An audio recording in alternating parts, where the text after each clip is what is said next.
guys, welcome back. Hope you're doing well. It's going to be the final video with this shitty mic. We'll have a new one soon, but it won't be the finished article because it will still need adapting, and then I'll still need to get like pop filter, that sort of thing. But today we're going to be talking briefly about the quarterfinals and a group stage review. But obviously to start, we're going to open the Pokemon because that's what we always do. Get rid of that one. I've pre-shuffled it. We'll try it. Hopefully we can get a bit better than we did last week. That's pretty cool because electric is pretty cool because we got Dynamo last time. Not last time, but previously. For those that are wondering, this is the Sword and Shield pack still. It's the last one. We're going to have a Japanese collection of something next week. I can't remember what exactly. But yeah. Well, no. Oh, Execute. I remember Execute from the games was pretty cool. Mostly pretty mid right now, but it's still pretty cool. Oh, we've got a different art style of Tino. Sorry, I'm looking through the camera, which is why I'm faced off, because like I can't see anything. But the Tino, that's a pretty cool, different art style. Rate it pretty highly. Ooh, a V-Series Drapion. Pretty cool in many different senses. You can see the foil on him. He's a V. Wait, I'm gonna try and move my hand behind so he focuses properly. Wait. Is that gonna work? No, it's not. Okay. It's still going to stay out of autofocus. Our camera's pretty bad. I'll have to get a new one at some point, but that'll come after the mic. But that's pretty cool. There, that's pretty cool art. Ooh, a Charmeleon. That's really cool. Especially given the first pack that I opened was a pack with the Charmander art style on the front. So that's really cool.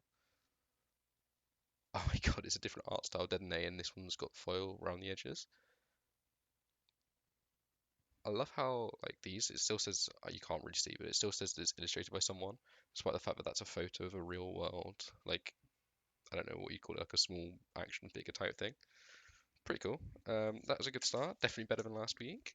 We got, wow, we got the cool Detonate,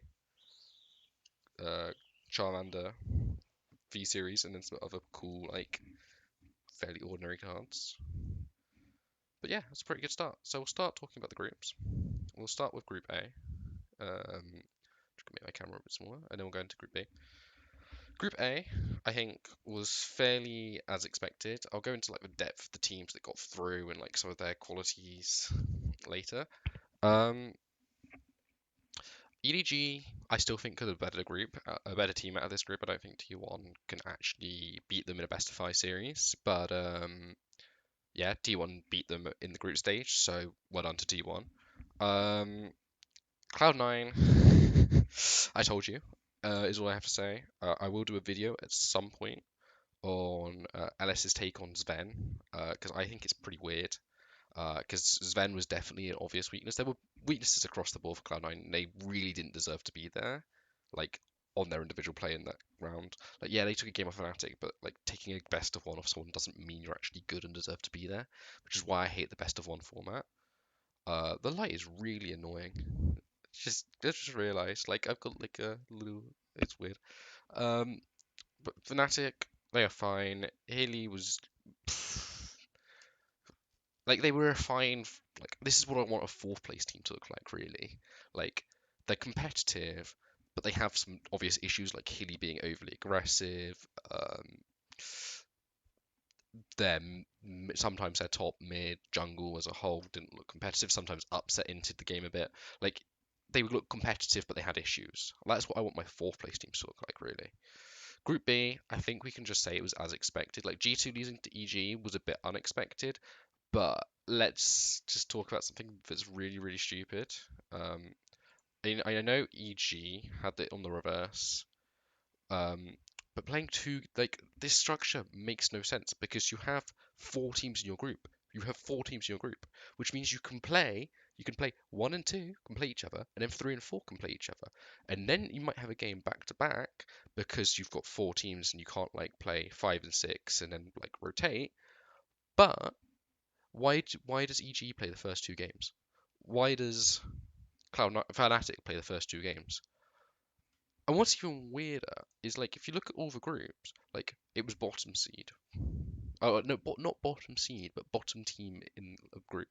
Bottom team in the group, but not bottom seed. That would be RNG in this group. That would be RNG because RNG came through play-ins.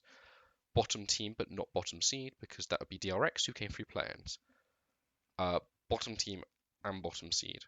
So it's quite weird. It is this, and then in this group it wasn't bottom team, it was bottom seed, which makes no sense.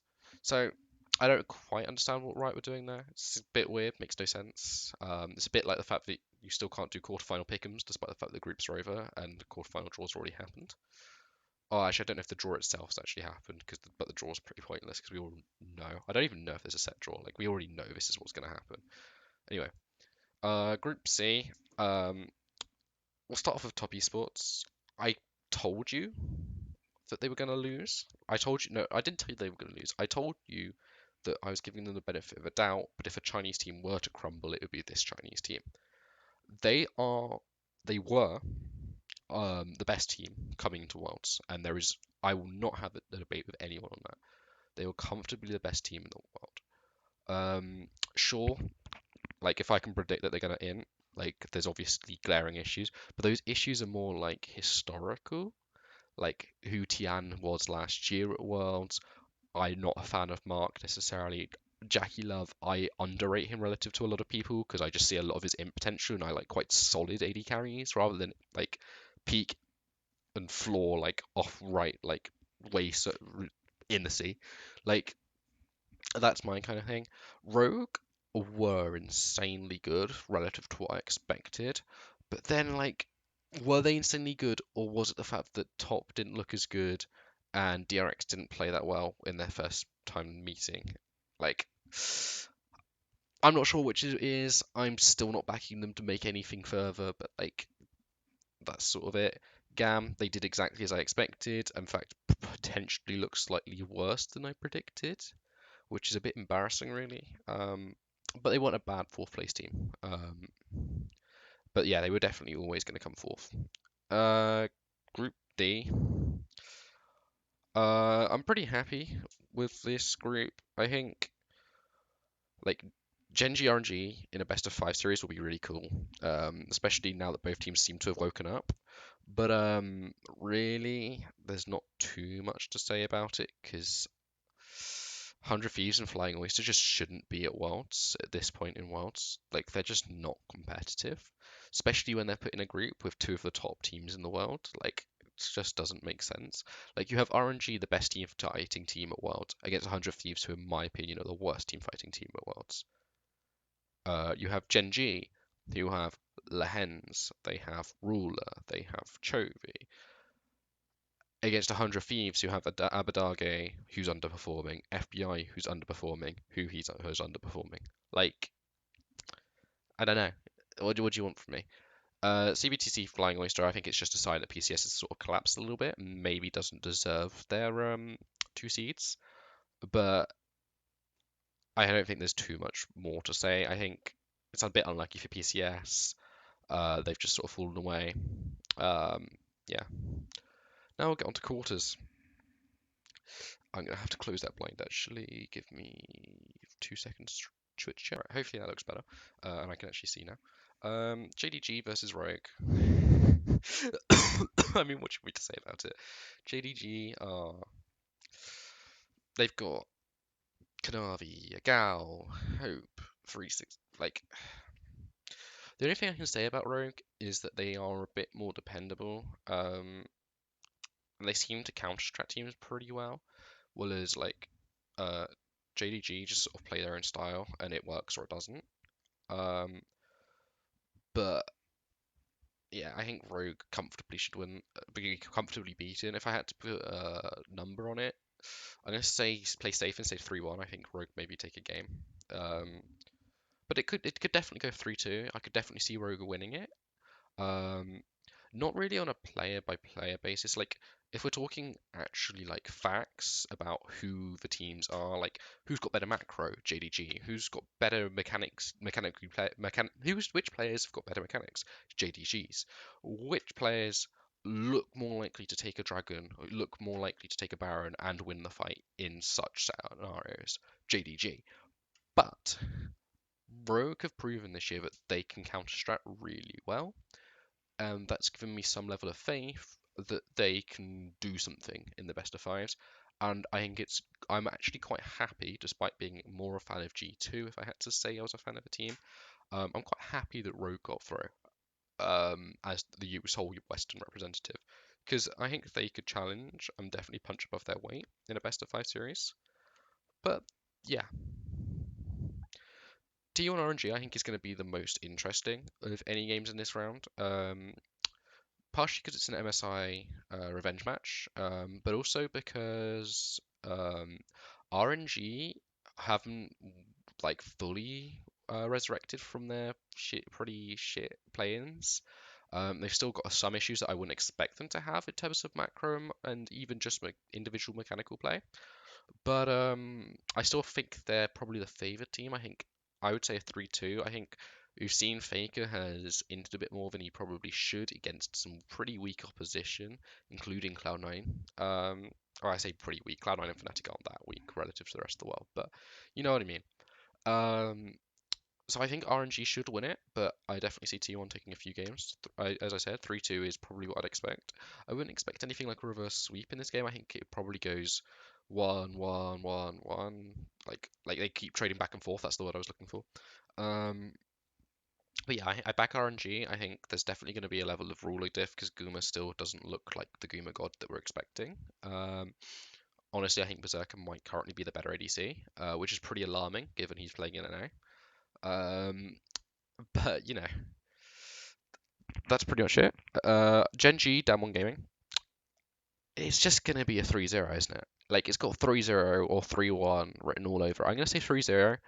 Um, Gen G are still one of my favorites to win. I think if we go to Crystal Ball picks, I think I might have had them. Wait, did we not do Crystal Ball for who was winning? I thought we had one for winning the whole thing. Okay, we didn't, but if I'd have had a initial pick as to who was winning the whole thing, I'd have said Gen G, probably. I'd have said Gen, yeah, I'd have said Gen G because I don't think China is dependable enough. RNG obviously have their issues, and JDG have their issues, and I expected TES to like fall off a cliff and underperform. Um, so that's so yeah, Gen G are very solid. I think honestly, if I'm going to be completely honest, I think Damwon are pretty lucky to be out. Like if you compare them, like they wouldn't get out of this group if they were the third team in this group. They wouldn't get out ahead of T1 EDG.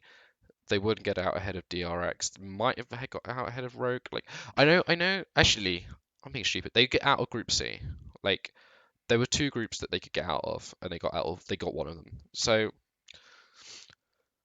they're fairly lucky.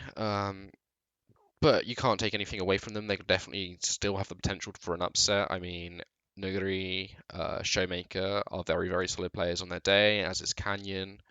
Um, I'm not. Dokdam and Kellen are also very, very solid players, but like, I don't know.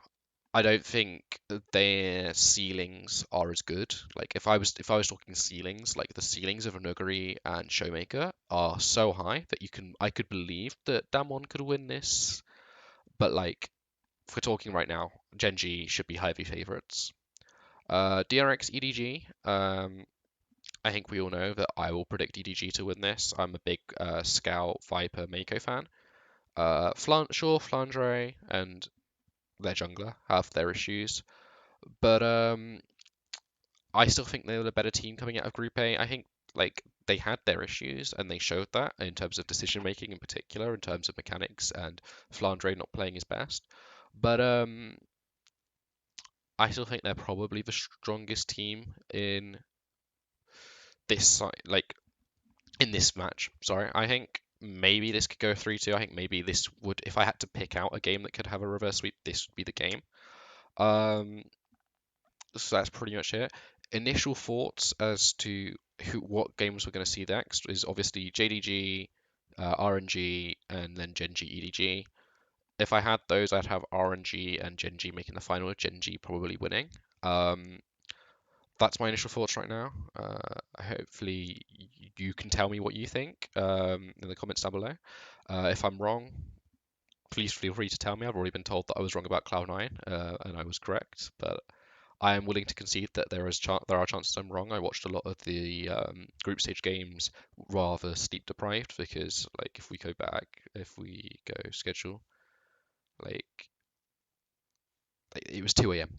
Like, and this was every single game. So I'm willing to believe that I could have got some things wrong. I haven't rewatched a lot of the games. I'd like to before the final, but I have got uni and stuff, so we'll have to see. I hope you have a good one. See you.